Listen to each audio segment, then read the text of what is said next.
Page 4 has some new properties that we will use along with the properties on page 3.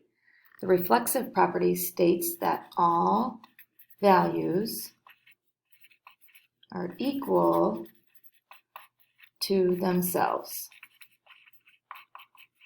It's kind of a silly property, but we have one. So we would say that A equals A. So some examples would be 5 equals 5. It doesn't have to just be numbers though. You could have 3x equals 3x, 2y squared equals 2y squared. But whatever's on one side is exactly the same as what's on the other side.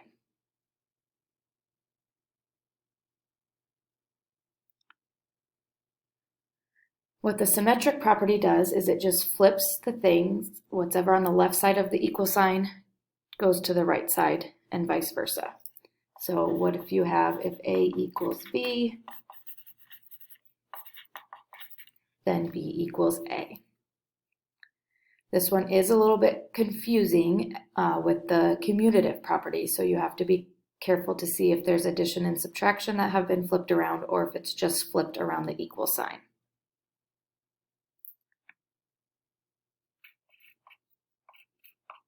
So if x equals 3, then 3 equals x.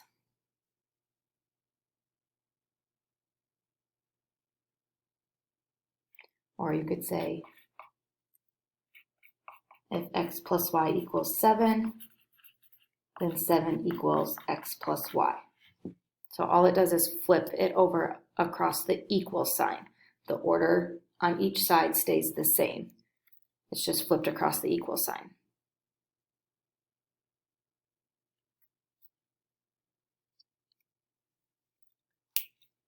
The transitive property says if A equals B and B equals C, then A equals C.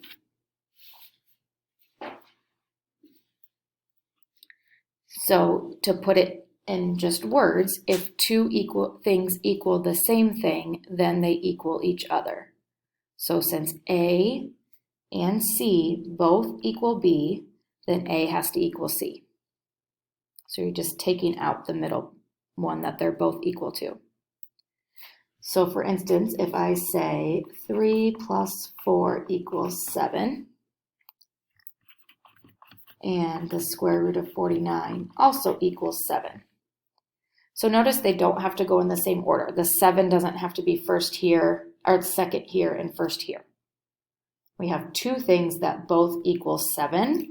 So therefore, we can say then 3 plus 4 is equal to the square root of 49.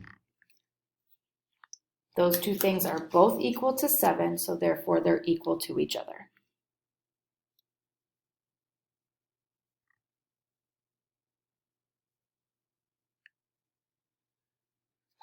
The closure property is pretty hard to understand, and all you do is decide if the statement is true or false.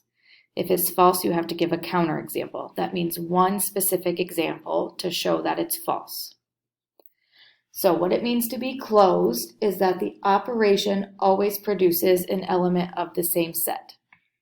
So that sounds really confusing. So we're just going to talk about this first one. It says integers are closed under multiplication.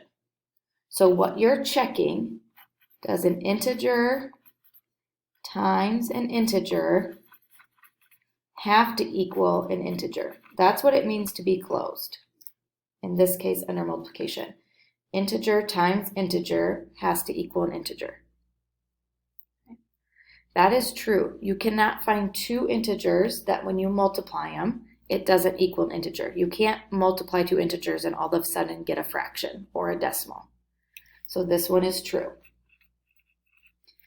It's a little bit confusing because let's say I take -3 times -2 and get +6. Yes, two negatives multiply to a positive, but those are all integers. So that's why it is still true.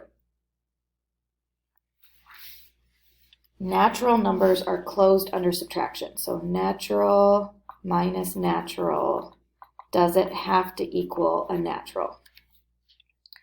So if you need to go back to your first page of notes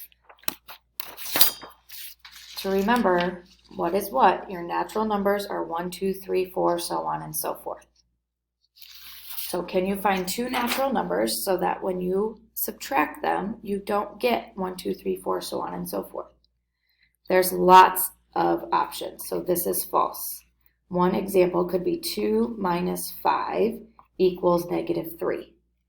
2 and 5 are both natural numbers, but negative 3 is not a natural number. So therefore, it's false. It is not closed. Even numbers are closed under addition. So if I take an even plus an even, does that have to equal an even? Remember, even numbers are things that are divisible by 2. So 0, 2, 4, 6, 8, so on and so forth. So you just start trying. 2 plus 4 is 6. You could do 22 plus 10. That's 32. This one is going to be true. Anytime you add two even numbers, you're going to get an even number. Irrational numbers are closed under division. So irrational divided by irrational, does that equal an irrational? Irrational numbers are the crazy ones. All right, so we have things like pi and square root and that sort of thing. So are there numbers like this that I can divide and not get one of these yucky numbers? Well, it's a little bit tricky, but this is actually false. If you take pi, which is our favorite irrational number, divided by pi, you get 1. 1 is not an irrational number. So you could do this for any, so you only need one example, but you could put square root of 3 over square root of 3. That's equal to 1. So any irrational number divided by itself is going to be a counterexample because it's equal to 1. The last one, perfect squares are closed under subtraction. So perfect squares are numbers that you can take the square root of. 1, 4, 9, 16, so on and so forth. So I'm just going to take some simple ones. Square root of 4 minus square root of 9. 2 times 2 is 4, so the square root of 4 is 2. 3 times 3 is 9, so the square root of 9 is 3. If I subtract those two, I get negative 1. So that is definitely false.